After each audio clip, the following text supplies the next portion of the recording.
But you know what happened to John. There ain't nothing with me. But you've been lying to me since the time we first met.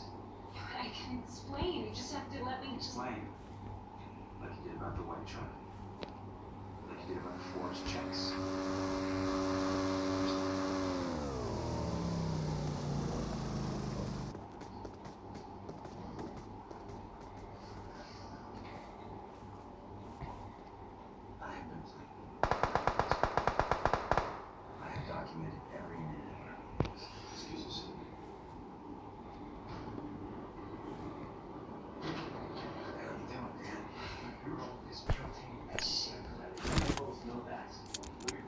It's not working.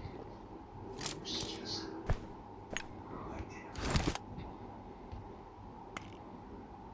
She needs a man in her life. Right now she doesn't have one, it's empty. She needs someone, that's her needs. If I step in and I fill that void, she won't know. Want me to just string her along? Yeah.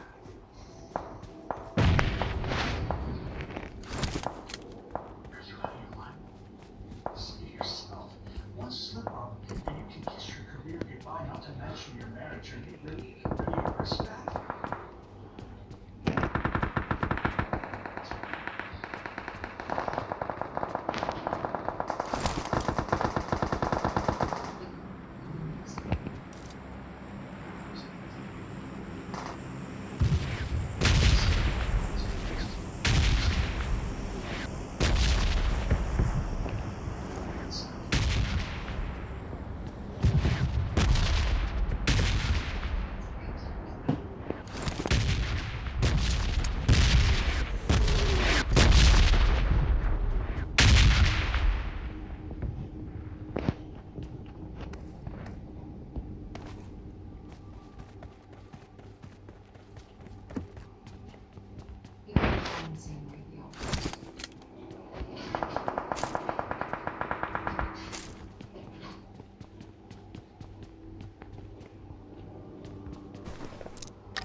Tapos video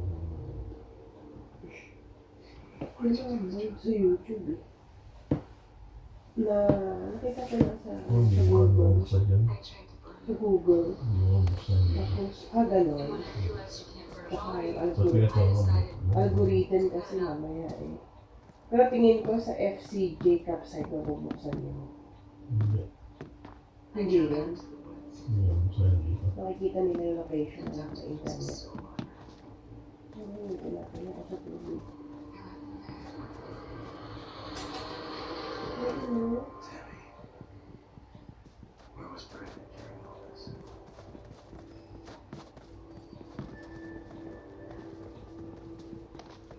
Hindi ka na nakasama. Ano yung sinunod? Ano yung kasama kami? I believe all of them at least shoot fast. So there's crime. Form up on me. Basta gano'n siya. Form up on me. Mayaman naman yung lalaki. Form up on me. Tapos sobra yung expenses ng babae. Pinagpo-forge yung mga cheque.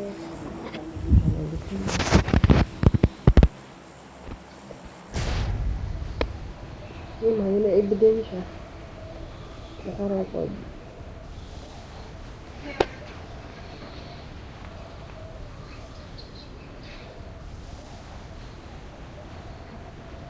Ay, nabila rin.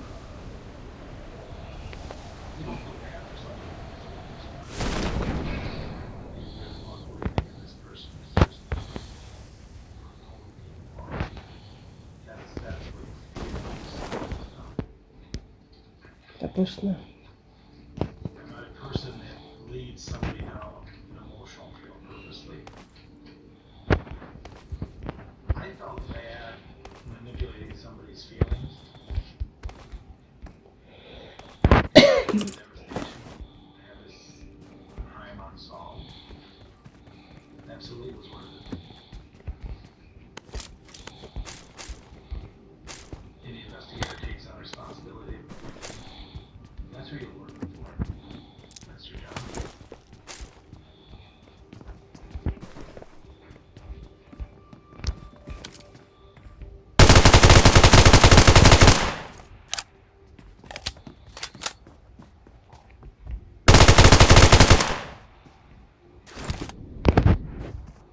Grabe. Pinang-saksak na siya.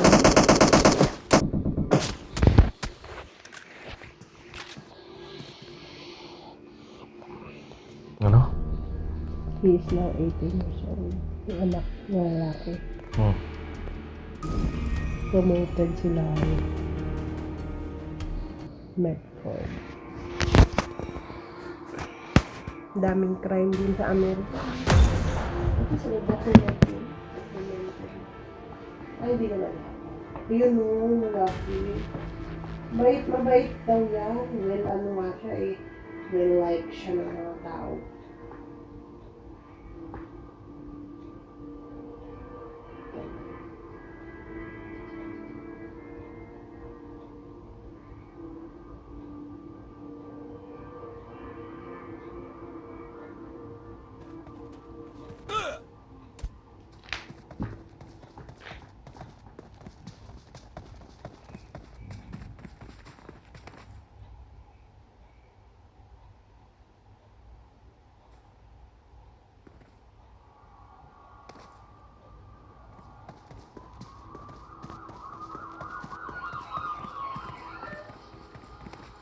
So many stars have to align to have things happen. Bakit? May nilabas mo. And I don't mean in a good way. Officer Gatlin responding to 911 call at 2124 Abbott.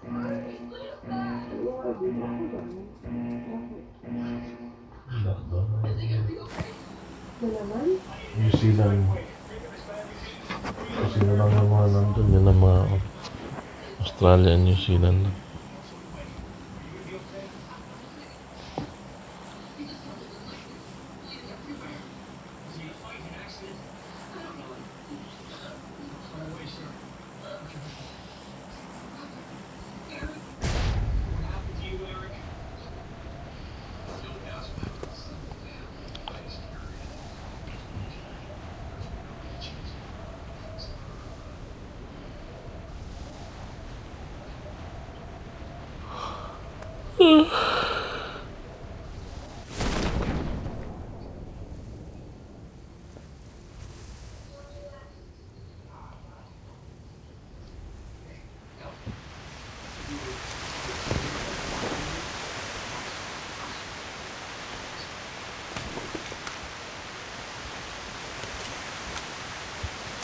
Lockdown na naman. In what sense?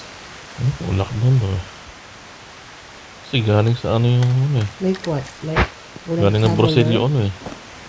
Ha? Galing ng Brazil yung Marian? variant eh. Meaning, wala na ano, wala makapunta na ibang taga ano.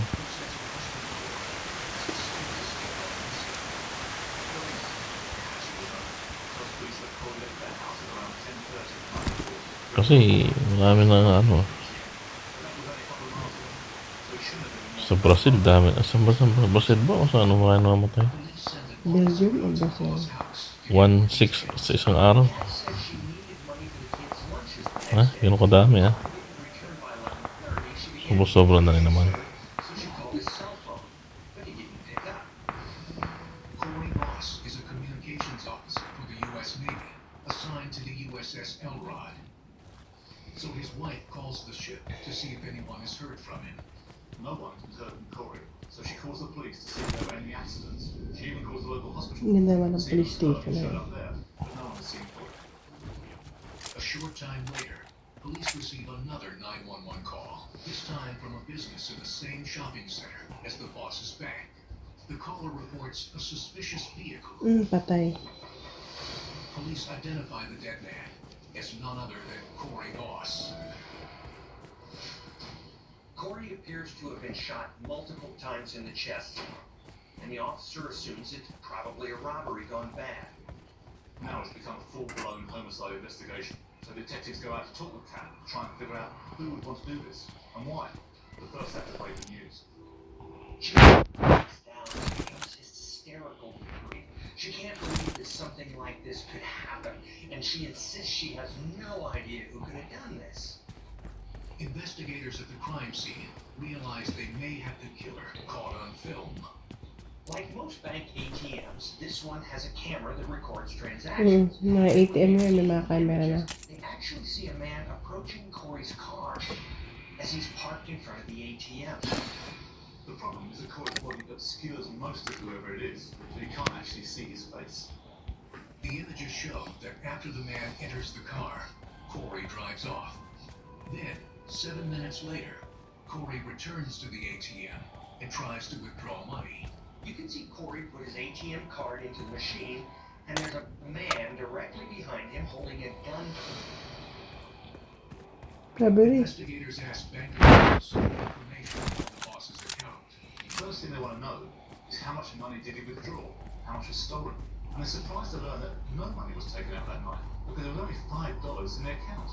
The manager tells police that Cat Boss had just recently opened the account, and she had only put $5 in. That was the only transaction. Detectives wonder why Cat Boss asked her husband to withdraw $60 when the account only had $5 in it. Ay, yak ka. Detectives go deep into the backgrounds Grabe. of Cat and Corey Boss, searching for answers. They know the cat is a larger-than-life kind of figure. Friends describe her as a drama queen with an over-the-top personality. Her real name was actually Kathleen, but she actually changed it to Katharina. She wanted to sound more exotic. Exotic. Exotic. Palawan na. Nag-open daw siya ng Imagine, $5. Pwede ka na mag-open ang account. Grabe na rin yan. Wala, sa Pilipinas, Samantala sa 100 lang. Pilipinas, 500. Hindi 100. Dati no, umalis ako, 100 lang. Di, pero ano ka kasi, sala, OFW kasi. Yun. Yung mga nang... Parang si Don din, 100 lang. May supporting paper ka. Iba, pag personal, 10,000. Which turned out to be Corey Boss. Corey had his own troubles when he was younger. A lot of his friends got involved with drugs and gangs, and Corey seemed like he was destined to end up in prison. But Corey's destiny changed when he enlisted in the U.S. Navy. Talagang marami talagang na-enlist ka talaga sa sundalo. Gaganda ang buhay mo kasi may kita ka monthly, salary ka. Ganun ba? Kahit na, sabi niya nung bata pa daw siya, younger, na ano siya sa drugs, na bilanggo siya. Nagpa-enlist siya. Kilala niya yung babae sa bar. Sa mga sundalo usually, Mga taga-barrio na mapangasawa nila. Cat's spending caused a lot of Baryo. problems between her and Corey. They had a Hindi Baryo. lang, kahit sa syudad. Baryo talaga. Kahit sa mga to Corey's death. syudad. Totoo yun. Barrio teacher ang pangasawa nila. West Virginia are investigating the murder of young father Corey Moss near a bank ATM when they receive an anonymous tip that Cat Boss has been having a steamy affair. Investigators successfully convinced the person to come forward. Ashley Doyle says she's a close friend of Cat Boss, or at least was. Ashley tells police that she knows for a fact Cat was having an affair with a man named Michael Draven. May boyfriend pala yung lalaki. Draven about 6 months earlier. He told her he was a rich movie producer. The truth was that he was an unemployed 27-year-old who lived in a trailer park with his mother and stepfather.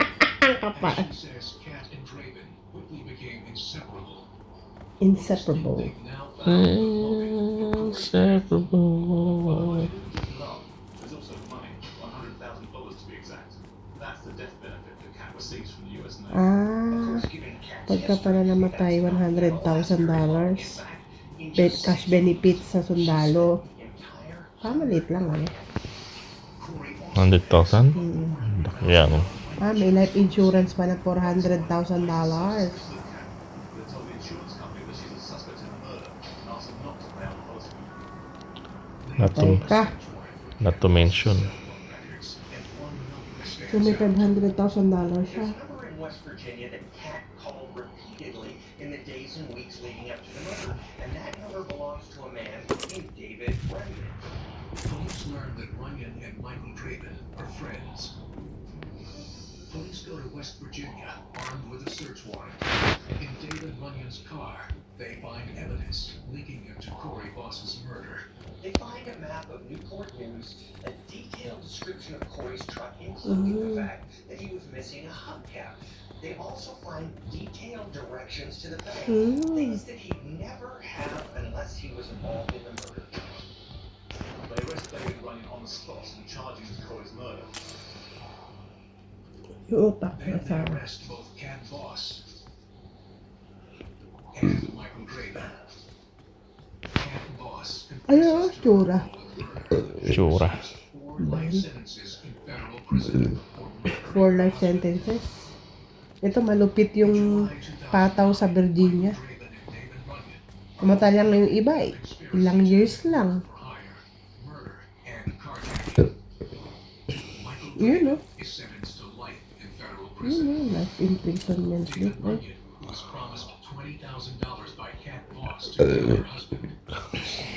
Ay, death penalty. Mamma mia. Malupit Aray. sa... Ay, sorry.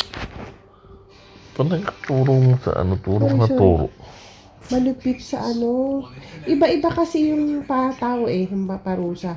Bawat state. Sinabi mo na yan sa araw.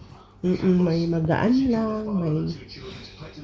Ito malupit oh. They care for nobody but themselves. The law caught up with them in the end. A dangerous pattern of desire, deceit, and destruction on justice served, murderous affairs. Lupit.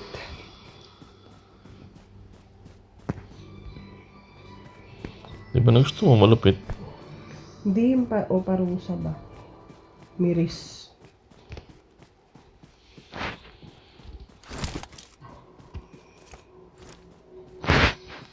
Malupit dito yung ano di. Magkaroon ng justice after 26 years. One in Virginia Beach, Virginia. The other in Grovetown, Georgia. In our first case, a wife gets tied up in an insurance scam, but discovers that she's been double crossed. This was supposed to be a moment of pleasure, not pain. A cunning plot emerges, which takes years to finally prove. There was sex, lies, and videotape. In our second case, police are on the trail of a mysterious burglar who seems to want 2 women neighbors dead. Someone has a really vicious streak. A steamy affair sees trust turn to terror. How well do you really know your best friend?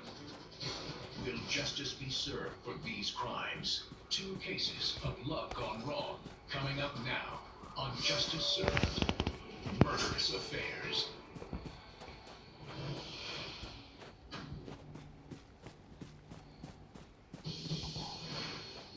Virginia Beach, Virginia.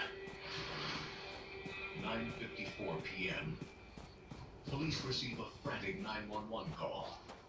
Eddie McDessie says he needs urgent help. His wife is hurt. He says they were attacked by a man who raped her, but then he killed the intruder. The dispatcher immediately sends out police and paramedics to the scene. The apartment is home to Eddie and his wife Elise. As medics rush into the bedroom, they find a horrifying scene. There are 3 victims. Eddie McDessie has a cut on his head and seems a bit disorientated. On the bedroom floor, they find an African-American male laying there with several gunshot wounds to the chest. He appears to be dead. And then on the bed, they find Elise McDessie tied to the frame. Her dress had been pulled up and it looked like she had been raped. She had multiple stab wounds to the chest and her throat had been cut ear to ear. But incredibly, she's still alive. Medics rush her into an ambulance, but she dies on the way to the hospital. Aroy. Eddie McDessie is also taken to the ER, where his injuries are treated. He told police that he and his wife had gone out to dinner that evening. They returned to their apartment, and he had just unlocked the door and turned off the alarm system when he was struck in the head. The next thing he knew, he was lying on the floor of the bedroom, with his hands bound behind him. Eddie says he looked up and saw his wife tied spread eagle on the bed. There's a man on top of her, raping her. As he's watching, the man takes a knife and stabs Elise in the chest. Eddie is able to work his hands free and then scrambles to the nightstand next to the bed, where he has a loaded gun. He fires once, striking the man in the chest. Eddie says the intruder collapses, and he walks around to the other side of the bed to check his wife. Seeing that she's mortally wounded, he goes back around the bed to get the gun. As Eddie's coming back around, he says the intruder, who was still holding the knife, lunged at him. Eddie then shoots him 2 more times in the chest, killing him. The scene inside the apartment backs up Eddie McDessie's story. In the bedroom, police found the electrical cords used to bind his hands, and underneath the assailant's right hand was a blunt knife.